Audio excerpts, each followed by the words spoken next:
get surprises. Because I should say also, it got to the point where somebody bring back hangings. I decided that actually we would bring back hangings. We will bring it back, but on a voluntary basis.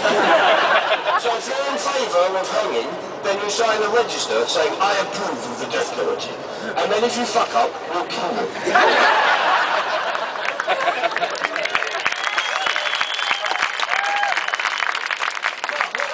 Everywhere I went, from the most surprising places you'll get these policies like bring back hanging, which really good, hang a banker every day of the year. First policy off the pile in Bath.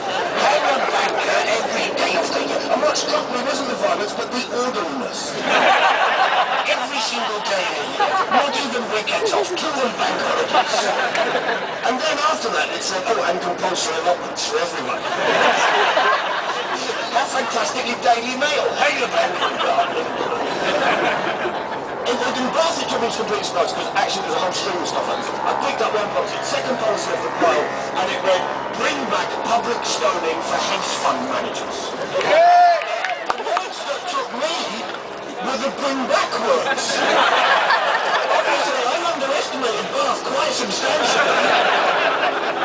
We've been stoning them for years now, and they noticed we were doing it, so they didn't come back. So we've hidden behind the wall and waited.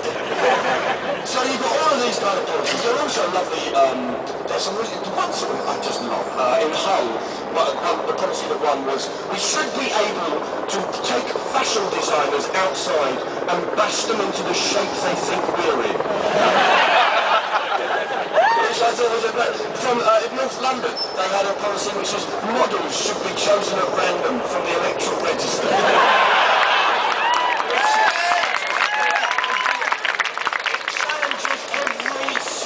One of us and our images of what is beautiful, what is ageist, and what is best or anything like this. It challenges each and every one of us because suddenly advertisers can't say, I want a skinny woman with large breasts. They have to say, I want a model.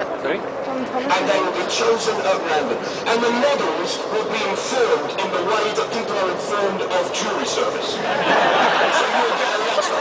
Like my dad would get a letter of Don Calvin Klein.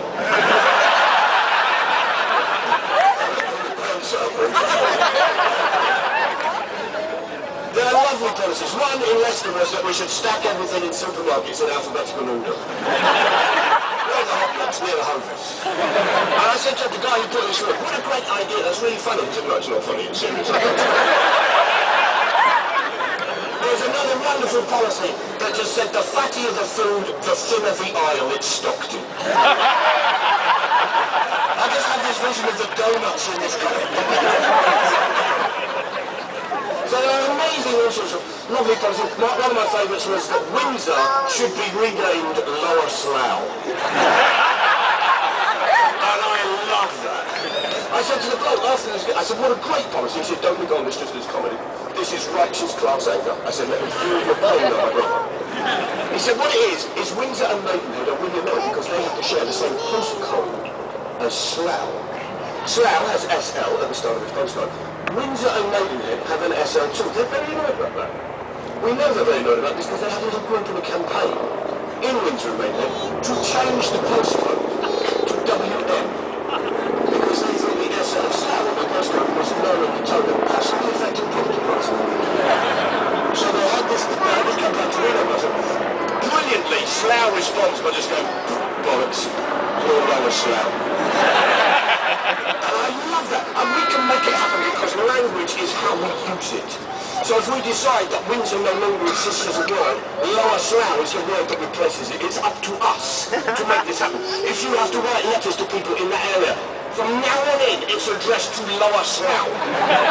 If you have American friends coming over to visit, take them to Lower Slough Castle. Sometimes Elizabeth Lower Slough is actually in the building. And what is also marvellous is if you look at a map, you have Slough, then the area formerly known as Windsor, now known as Lower Slough. And in the middle is Eton. Eton is Slough Central.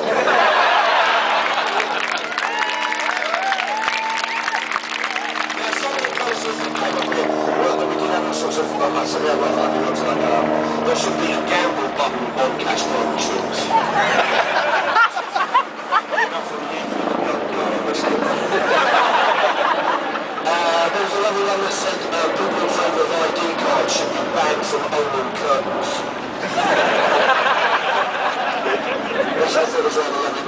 person put forward a policy that there are too many criminal laws.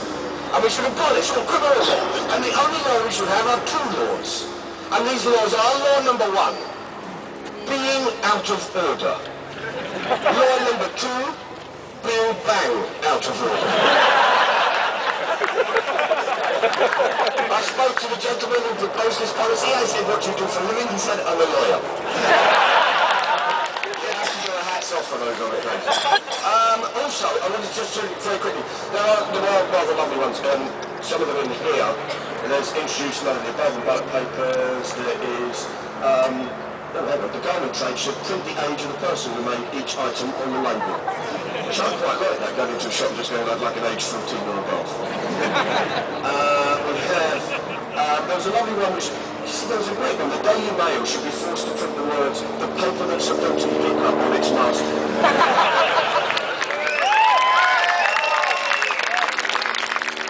alternative to that is that on each front page of the Daily Mail should be a little disclaimer that says, this is a fictionalised account of the news. There's a number of things that came up on. People came up with the idea of alternatives, not alternatives. There was a great one that we should introduce a Tobin tax. That would be our first alternative, and that got voted through. And very quickly, because a Tobin tax is a small tax on currency transactions. If we bring in a proper currency tax, a Tobin tax on currency transactions, just set at 0.005%. In the UK, we will get 5 billion a year. It's ours. Let's take it. Yeah. We need to be abolishing non-domiciles. We need to be saying, no, you live in this country, you have to pay tax. That's the point. If you don't, then we'll just deprive you of everything that tax pays for. You won't be able to use a health service, you won't be able to use schools, you won't be able to walk on the pavement and breathe the air that is clean because of the laws that we have passed.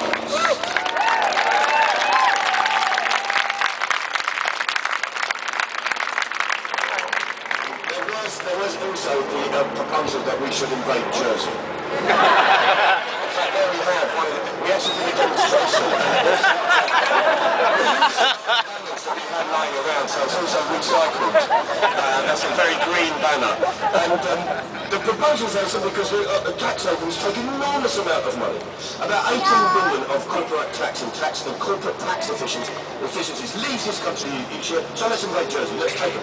All the people who don't pay their tax, let's take it. We could get up to 100 billion back into the system if we actually shut down the tax havens, and Britain controls about half of the tax havens, so including the City of London. So let's have them, and we could start by invading Jersey. There are many reasons why we should invade Jersey. One, it looks fun. Two, it's close. It's close, it's a local war. We want a local war. I just think I didn't travel too much. The footprint is too much to go. The Americans aren't involved. Casualties will be right. They've been occupied before and they've done troublesome. We should have no trouble. Fifthly, Prince Harry legitimately gets to wear his Nazi uniform to scare shit out of them. So we should do that. But one of my favourite ideas someone put forward, and it's very, very simple, because this is a battle of democracy over capitalism and free market capitalism. And my favourite idea that anyone put forward was for a maximum wage. A maximum wage.